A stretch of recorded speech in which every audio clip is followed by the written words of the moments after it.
Assalamu alaikum students, welcome to my YouTube channel English by Spare.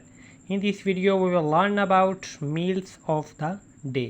Student मैंने सोचा daily हम book से related paper से related काम करते हैं, क्यों ना आज एक छोटी सी वीडियो आपकी थोड़ी सी नॉलेज के लिए बनाई जाए. That is meals of the day. Meal क्या होता है? अपनी भूख मिटाने के लिए एक प्रॉपर टाइम के अंदर हम जो खाना वगैरह खाते हैं, that is called meals. Normally हमारा यही है कि 3 तरह की मील्स होती हैं, ब्रेकफास्ट, लंच एंड डिनर. लेकिन ऐसा नहीं है. एक प्रॉपर टाइम के अंदर हम कुछ भी जो खाते हैं उसका एक स्पेसिफिक नेम होता है. Like the first one is breakfast. The word is breakfast, not breakfast. Breakfast the first meal of the day. Brunch students पहले ये देख लो कि किससे ये वर्ड ड्राइव हुआ है. ब्रंच लफ्ज़ ड्राइव हुआ है ब्रेकफास्ट से और लंच से. क्या ये होता है? A late morning meal taken instead of breakfast and lunch. ये नॉर्मली होता है कि संडे है या कोई वीकेंड वगैरह है तो आपने नाश्ता वगैरह ना आपने लेट किया है, ब्रेकफास्ट लेट किया है और लंच में के करीब टाइम आ गया है, तो उसके दरमियान में जो फिर आप खाओगे खाना, दैट इज़ कॉल्ड ब्रंच. यानी कि नूडल्स टाइप कुछ भी हैवी जो आपने खा लिया है जिससे आपका पेट भर गया, दैट विल बी ब्रंच. जिसने ब्रेकफास्ट का काम भी कर लिया और लंच का भी कर लिया. Okay, and the next is 11 C's. 11 C's क्या होता है? If you taken breakfast early, यानी कि अगर आपने ब्रेकफास्ट बहुत जल्दी कर लिया है और लंच में भी काफ़ी टाइम है तो आपको उसके दरमियान में भूख लगी, तो लाइट सा आप टी के साथ बिस्किट या कुछ भी लाइट सा कुछ खा लोगे, that will be 11 C's. Okay, lunch a meal taken in the middle of the day. Supper a light informal meal in the evening. अभी लंच आपने जल्दी कर लिया और डिनर में भी टाइम है, तो उसके दरमियान में आपको अगर भूख लगी है तो कुछ भी आप जो खाओगे लाइट सा जो इनफॉर्मल हो, ये नहीं कि डेली खाना ही खाना है, तो that will be supper. Dinner last meal of the day. Snacks a small amount of food taken between meal.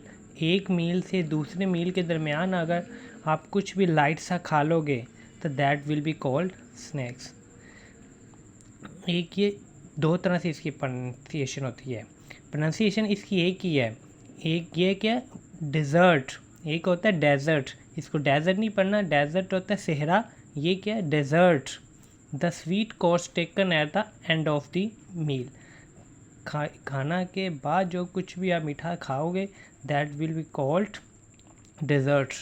Refreshment serve something in the meeting वगैरह या कहीं भी आप बैठे हो, आपको कुछ भी खाने के लिए मिल गया या किसी के घर गए हो आपको खाने के लिए कुछ मिल गया है, that will be called refreshment.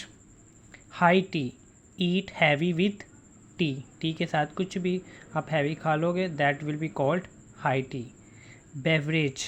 Beverage क्या होता है? जितनी भी पीने वाली ड्रिंकेबल चीज़ें हैं, पीने वाली जितनी भी चीज़ें हैं उनको आप क्या कहते हो? बेवरेज कहते हो.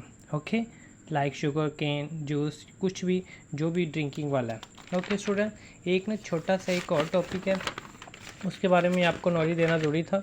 दैट इज़ ब्लेंड्स क्या होता है? 2 डिफरेंट वर्ड्स से मिलके एक नया वर्ड बनेगा, that will be called blends. जैसे ब्रंच आपको बता दिया हुआ था किससे ड्राइव हुआ है? ब्रेकफास्ट और लंच से.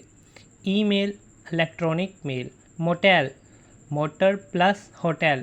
क्या लफ्ज़ है ये? होटल नहीं, होटल. तो अब मोटेल क्या होता है? होटल तो वो प्लेस होती है जहाँ पर आपको प्रोटोकॉल दिया जाए, और मोटेल क्या होता है? जहाँ पर आपके साथ साथ आपकी मोटर कार को भी प्रोटोकॉल दिया जाए, दैट इज़ कॉल्ड मोटेल. आगे बड़ी क्लासों में जाके ज़्यादातर वर्ड मोटेल यूज़ होता है. स्मोक और फोक से वर्ड ड्राइव हुआ है. Alphabet alpha plus beta.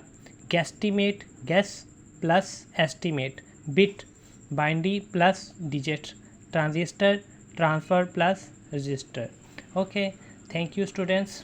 आपको मैं हर वीडियो के लास्ट पे कहता हूँ कि जितनी भी आप ये वीडियो देखा करो उसको माइंड में बैठाने के लिए या तो उसके कोई नोट्स बना लो या अपने फ्रेंड्स के साथ शेयर किया करो, ताकि आपके माइंड में ये नोट्स वगैरह जितनी भी ये बातें बताई गई हैं वो देहनशीन रहे. लेकिन ये आप उसका फ़ायदा नहीं कर रहे हो, ये क्या कर रहे हो? अपना कर रहे हो. ओके, थैंक यू, अल्लाह हाफिज़।